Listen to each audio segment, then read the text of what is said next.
क्या है फसलों पर एमएसपी की गारंटी, जिसके लिए इतने दिनों से किसान अड़े हुए हैं और सरकार को इसे देने में दिक्कत ही क्या है। सरकार और किसानों के बीच अब तक 3 मीटिंग हो चुकी हैं, लेकिन अब तक किसानों को जो चाहिए है वह क्यों नहीं मिल पा रहा है। इस वीडियो में हम कुछ सवालों के माध्यम से सब कुछ बारीकी से समझेंगे, लेकिन इससे पहले चैनल को सब्सक्राइब जरूर कर लें ताकि ऐसी और वीडियो आप तक पहुंचती रहें।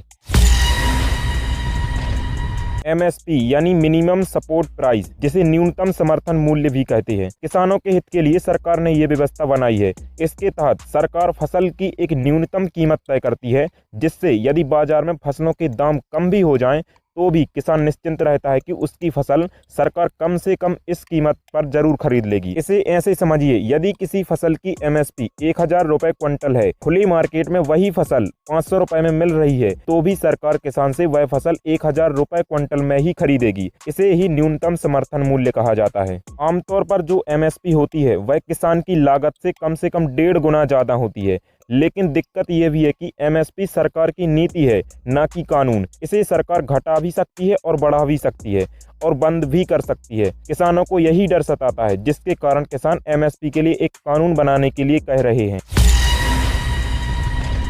देश में पहली बार 1966-67 में एमएसपी की दर से फसलों की खरीदी की गई थी। केंद्र सरकार फिलहाल 23 फसलों के लिए एमएसपी तय करती है, जिसकी लिस्ट मैं डिस्क्रिप्शन में दे दूंगा, आप देख लेना। किसानों की सरकार से विशेषकर 2 मांगे हैं।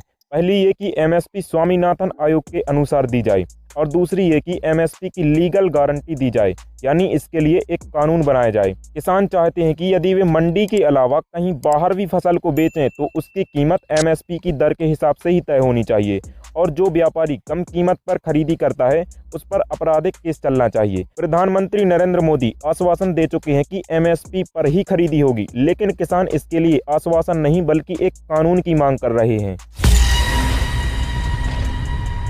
किसानों को उनकी फसल के लिए न्यूनतम मूल्य की गारंटी मिल जाती है। जब मार्केट में उतार चढ़ाव आते हैं तो इससे किसानों को एक स्थायी और अनुमानित आय तय हो जाती है। एमएसपी एक तरह से गारंटी होती है कि किसान ने जो फसल लगाई है वो सरकार एमएसपी के माध्यम से ज्यादा दाम पर खरीदेगी। जब खरीदने वाला तय होता है तो किसान ज्यादा मात्रा में उत्पादन करेगा। एमएसपी किसानों को भरोसा दिलाती है कि वो खाद्य फसलों की खेती करे। जब किसान खाद्य फसलें लगाता है तो देश में खाद्य की कमी नहीं होती है। इससे सरकार को आयात कम करना पड़ता है और स्टॉक में होने से फूड सिक्योरिटी बनी रहती है। फायदे सही लगे हों तो किसानों के लिए वीडियो को लाइक जरूर कर देना। स्वामीनाथन आयोग ने कहा है कि जो एमएसपी होगा वह फसल की लागत से 50% होगा। जैसे मान लीजिए कि एक फसल को उगाने में किसान के 1000 रुपए लगे, इसमें 50% यानी 500 रुपए जोड़ा जाए तो कुल एमएसपी 1500 रुपए होगी। इसे C2 + 50% फार्मूला कहते हैं, जहां C2 मतलब किसान के द्वारा फसल को उगाने में किया गया खर्च है।